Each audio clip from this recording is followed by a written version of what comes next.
오늘 방송에서 보여드릴 부분은 비트코인의 현 위치에서 비트코인 도미넌스를 보고 어떤 방향성으로 움직일 것인가 한번 보도록 하겠습니다. 지금 듣는 내용이 이해가 안 되신다라고 하면은 저번 방송을 한번 보고 오신 다음에 보시는 게 좋을 거예요. 아마 그때 방송은 좀 길었었던 걸로 기억하는데 중요한 부분은 아마 비트코인 도미넌스 부분의 연장선이라고 좀 보시면 될 것 같습니다. 한번 보도록 할게요. 지금 비트코인 같은 경우에는 계속 상승하고 하락 조정 나오고 상승하고 하락 나오고 상승한 다음에 이번에는 큰 폭으로 상승을 좀 못했어요. 이거 같은 경우에는 그때 고점을 훨씬 뛰어넘는 상승이 이루어지고 조정 나오면서 그 구역을 지지받았었는데 이번에는 상승이 분명히 나오긴 했지만 그 높이가 전 고점 부분이라는 거를 좀 보시면 이때보다 힘은 되게 약하다. 그리고 이 상승 자체가 힘이 약하다라는 걸 조금 눈여겨볼 수 있습니다. 결국에는 이제 이런 이평선을 넘지 못하는 질질 좀 세고 있었어요. 이렇게 조금 질질질 세고 있었는데 이 기간이 있을 수밖에 없었던 이유가 있었다. 그것은 바로 알트코인의 상승이었습니다. 비트코인 도미넌스를 한번 볼게요. 우선 제가 작동한 것들은 좀 켜보도록 하고 비트코인 도미넌스 같은 경우에는 현재 이런 형태를 갖고 있습니다. 피보나치는 지워보고 저번 동영상에서 어떤 식으로 말씀드렸냐면 이거 보니까 생각이 나네요. 그때같이 대상승장이 오기 위해서는 상승하고 지지를 받고 이 구역을 지지를 받고 상승이 나오고 여기서는 어떻게 보면 기간 조정이 좀 있는 다음에 다시 한번 그때 고점 올랐던 고점을 뚫고 올라가는 상황이 나와야 이제 이 이후에서 알트코인의 불장이 시작이 된다라고 말씀을 아마 드렸던 것 같아요. 그래서 지금 이 구역, 어떻게 보면 이렇게 하락을 했었을 때 비트코인이 반등했던 지역은 이 빨간색 선 라인이고 여기보다 더 빠진다라고 하면 여기까지 내려올 수 있는 최저점인 도미넌스, 이때가 한 번이었습니다. 그래서 여기서 지금 계속 반등이 도미넌스가 남았었고 고점으로 저항 나왔던 때는 계속 이 구역에서 저항이 나왔습니다. 수차례의 저항이 나왔어요. 그 날봉 기준으로만 본다고 하더라도 그냥 단순하게 하나, 둘, 셋, 넷, 다섯, 여섯, 일곱 그리고 계속 여기서 비비는 형태까지 하면은 거의 8차례 이상의 시도를 했다가 뚫지 못했었던 비트 도미넌스입니다. 그러고 이번에 뚫어 올렸었던 게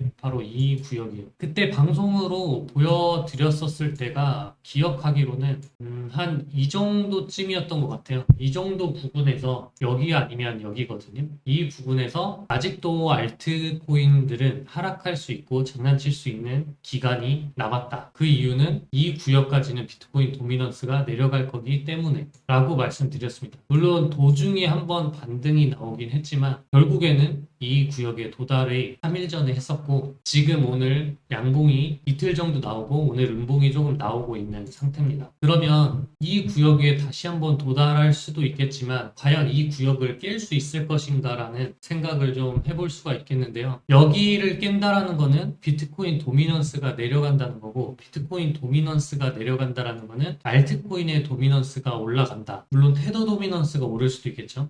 테더도 알트로 본다라고 하면은 테더와 알트 쪽의 자금이 그쪽으로 쏠린다. 그러면 알트코인이 상승이 올 가능성이 되게 높죠. 비트코인이 이 구역을 뚫고 내려가면 알트는 빅 상승장이 나올 가능성이 큽니다. 하지만 지금 최근에 이 비트코인이 도미넌스를 먹으면서 알트코인이 어느 정도 내려갔냐면 아무거나 그냥 클릭해 볼게요. 도지 같은 경우에도 이런 식으로 크게 하락을 좀 했고 최근 비트코인 도미넌스가 많이 오른 것처럼 보였던 이틀 전, 3일 전부터 이틀 전까지 알트가 확실히 내렸습니다. 물론 얘는 그 전부터 이렇게 내렸는데요. 이때 비트코인 도미넌스도 같이 내렸습니다. 이렇게 된다라고 하면은 저 코인이 아니라 이제 모든 알트코인의 시총을 다 계산을 해봐야 될 텐데 헤더 같은 쪽으로 자금이 흘러갔고 비트코인 가격이 떨어지면서 알트코인은 더 많은 가격이 하락을 했다.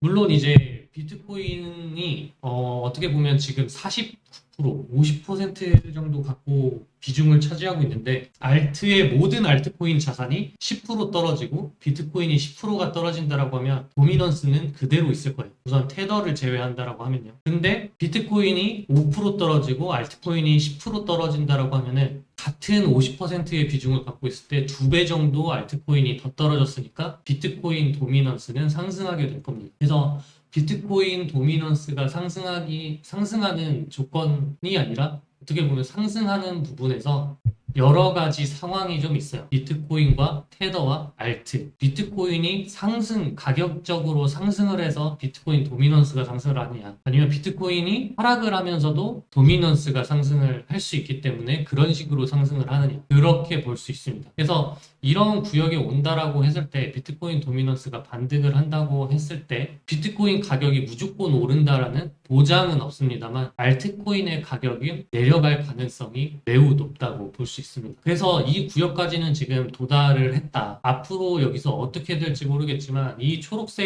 파란 색깔 구역 아래까지는 충분히 테스트할 수 있어요. 만약 이게 여기까지 내려간다고 하면 알트코인이 한 번 더 상승이 좀 올라올 겁니다. 그리고 이 구역을 깨는 하락이 있다라고 하면은 알트코인이 오를 수도 있고 그냥 비트코인도 같이 많이 내려가면서 알트코인이 조금 덜 내리는 상황이 될 수도 있겠죠. 테더 쪽으로 자금이 갈 가능성이 되게 크다고 봅니다. 그래서 이 도미넌스가 여기까지 도착을 했을 때는 물론 이미 여기 구간에서 많은 알트들이 사실 제대로 하락한 시기는 사실 이 구역이긴 해요. 비트코인 도미넌스를 여기서 보고 도망친다고 하면은 조금 늦긴 했습니다. 늦긴 했기 때문에 사실 여기서 이런 상승이 좀 일어났었을 때 이렇게 추세선을 긋고 이 구역을 뚫는 거는 저는 있을 수 없는 일이라고 저는 생각을 했거든요. 리테일을 하더라도 우선 이번에는 여기는 도착한다라고 좀 생각을 했었기 때문에 여기서 알트가 크게 하락이 나올 수 있다. 라고 예상하는 거는 사실 불가능했을 겁니다. 물론 이제 경제적인 헝다라든지 그런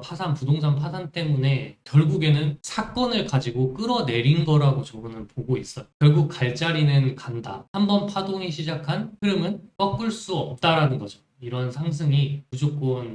상승이 말이에요. 지금 방향성은 조금 알트코인을 사기에는 조금 무리가 있어 보이는 위치일 것 같습니다. 약간 어떻게 될지 잘 모르겠고 우선 이 부분에서 비트코인 같은 경우에도 비트코인이 하락할 거라는 거는 조금 보여졌었어요. 그래서 그 부분이 어떤 부분이었냐 하면은 저는 이제 두 가지 추세선을 좀 갖고 있었는데 여기서 보시면 잠깐 꺼보도록 할게요. 제가 지금 중요하게 그어놓은 추세선들은 여기 있는 이 하락 추세선 돌파했던 거랑 이 가장 하단 지지선 빨간 색깔 선 그리고 지지받았던 자리 이 구역 전 이게 그때 무슨 정부에서 비트코인 물량을 판 것 때문에 좀 내려갔다라고 보고 있거든요. 그래서 우선 그거는 놔두고 여기서 이거랑 좀 이어놓은 이 추세선이랑 여기 저점이랑 그 다음에 나온 저점이 이 추세선을 좀 눈여겨보고 있었고 이 부분의 추세선이 뚫렸을 때는 조금 위험할 수 있었다. 시장이 한 방향으로 쏠릴 가능성이 되게 크다라고 좀 볼 수 있었기 때문에 여기서는 비트가 하락할 가능성이 되게 컸다. 또 한 가지로는 이 단기 추세선으로도 봤었을 때도 동시에 같이 뚫렸어요. 저는 이 구간을 지켜줄 가능성이 되게 크다라고 좀 생각을 했었던 게 이렇게 채널을 살짝 그었을 때의 지지선이랑 이 아래서부터 오던 장기 지지선 상승에 대한 장기 지지선이었어요. 장기 지지 추세선이기 때문에 여기는 지켜준다. 무조건 여기 반등할 가능성이 크다라고 좀 생각을 했었는데 깨지는 거 보고 이거는 조금 이제 방향이 정해졌다라고 좀 생각을 했습니다. 결국에는 이 초록색 구역으로 정해놨던 여기까지는 우선은 1차적으로 떨어질 수 있다라고 얘기했던 이 초록색 선까지 우선 도착을 했어요. 그러면 이제 여기서 이 반등이 상승으로 올라갈 수 있는 반등일지 아니면 결국에 이 구역까지 뚫고 내려가서 여기에 그었던 두 번째 추세선까지 내려올지 좀 지켜봐야 할 것 같습니다. 우선 저의 입장으로 봤었을 때 이 구역에서 매수 받은 상황에서는 알트도 홀딩인 상황인 거고 익절을 하는 방법도 있겠지만 그 구역이 올 때 차라리 본절티로 나가거나 아니면 좀 손절 범위를 잡아서 이 구역까지는 같은 지지선 구역이기 때문에 여기가 24,400달러 정도가 깨지지 않는 이상은 홀딩하는 것도 나쁘지 않다라고 좀 봐요. 이제 이전에는 이 구역이 뚫리냐 안 뚫리냐 한 번 더 반등 나오냐 안 나오냐에 중점을 두었더라면 지금 중점을 둬야 될 구간은 이 초록색 구역인 25,200달러에서 24,400달러를 위에서 놓느냐 그리고 여기 깨져서 아래에서 놓느냐만 지켜보시면 될 것 같습니다. 그래서 이런 구역이 뚫려서 내려간다라고 하면은 저는 21,300달러 정도랑 그 이후 18.6K까지도 좀 볼 거는 같은데 그거는 이제 비트코인 도미넌스를 한번 같이 봐야 될 것 같아요. 그래서 지금은 아래로 간다라고 하면 우선 이 구역이 지지 구간이라는 거. 두 번째로는 이게 뚫린다라고 하면 이 구역까지 내려갈 수 있다라는 거랑 만약 여기서 그냥 올라간다라고 하면은 저는 여기까지 과연 이 추세선을 리테하는 데까지 갈 수 있을까? 라는 생각은 좀 드네요. 우선 이 위로 저항이 나올 수 있는 부분들이 몇 차례 좀 있어가지고 좀 지켜봐야 할 것 같아요. 차라리 이 구역에서 비트가 계속 이 구간에서 계속 횡보를 하면서 알트의 도미넌스를 빨아들이는 어떻게 보면 비트코인이 도미넌스를 올리는 거를 이 바닥 부분에서 하고 그리고 다시 한번 비트코인 도미넌스를 또 흡성하면서 올릴 텐데 그거를 비트코인만 상승을 시키는 그림이 어떻게 보면 가장 좋긴 하죠. 가장 좋긴 한데 충분히 밑으로 빠져서 횡보하는 기간을 밑에서 가질 수도 있기 때문에 눈여겨봐야 되는 건 맞는 것 같습니다. 이런 후행 스팬도 지금 다 뚫고 내려와가지고 어떻게 보면 허공에 다 떠 있어요. 지켜주고 지지받고 해줄 만한 장소들은 다 위에서 깨지고 내려왔기 때문에 적어도 이 후행 스팬이